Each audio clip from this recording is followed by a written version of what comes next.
التماس کمی انصاف داشته باشید.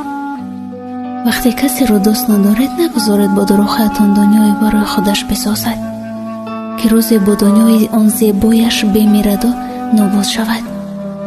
وارد عشقی نشوید که توان نگه داشتن آن را ندارید. دلها را نشکنید. با بهانه عشق هوس را با عشق آلوده نکنید.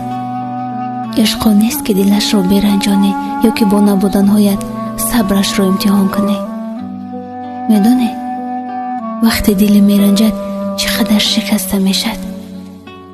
میدونی با نبودنهایت چقدر گوشه نشین میشود. نگذار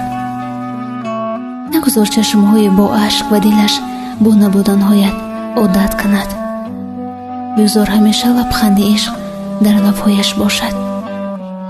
برایش مانند کوه باش تا همیشه با عطر آغوشت احساس آرامش و امنیت کند.